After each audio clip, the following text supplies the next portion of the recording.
So here we have the Santa Fe Independent School District versus Stowe. So here we go, let's take a look into this case. So this case is particularly related to the First Amendment, and more specifically the Establishment Clause. Now, what is the Establishment Clause? It's where Congress shall make no law respecting an establishment of religion or prohibiting the free exercise thereof.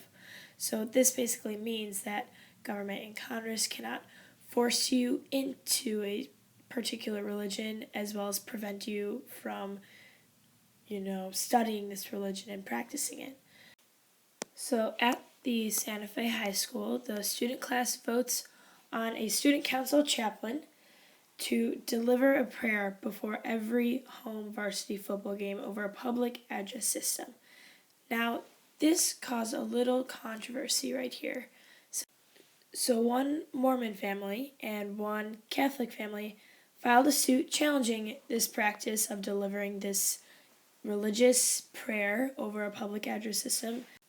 They believed that the school's actions violated the Establishment Clause of the First Amendment.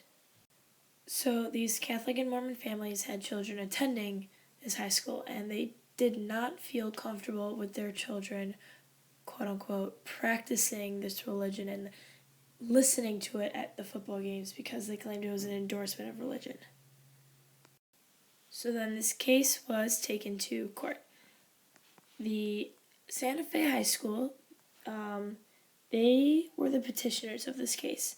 And so in order to prove that this is constitutional, they developed a policy that authorized 2 student elections. So this was all under the students' control. They were given these rights.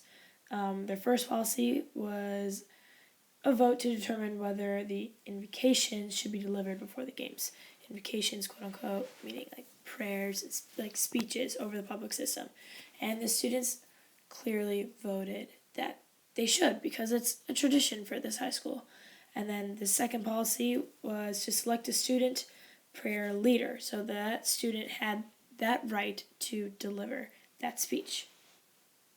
So the respondents of this case were they were called Doe. They wanted to keep their names classified. So these students and their mothers opposed this prayer. It claims it violates the Establishment Clause, and what they really focused on was that there's no clear separation of the church and state.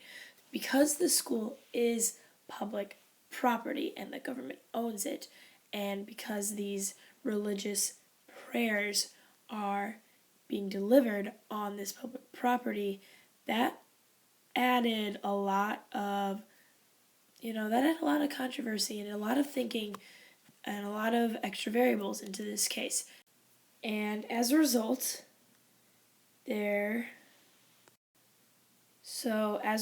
justices of the court concluded that the district's policy permitting student-led and student-initiated prayers at these home football games violated the Establishment Clause.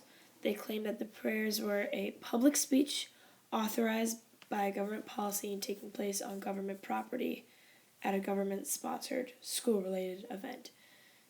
So, in other words, there's no clear separation of church and state, as I stated earlier, and because it was on government property, it was considered and finalized that this is unconstitutional to have these public speeches addressed over a public address system.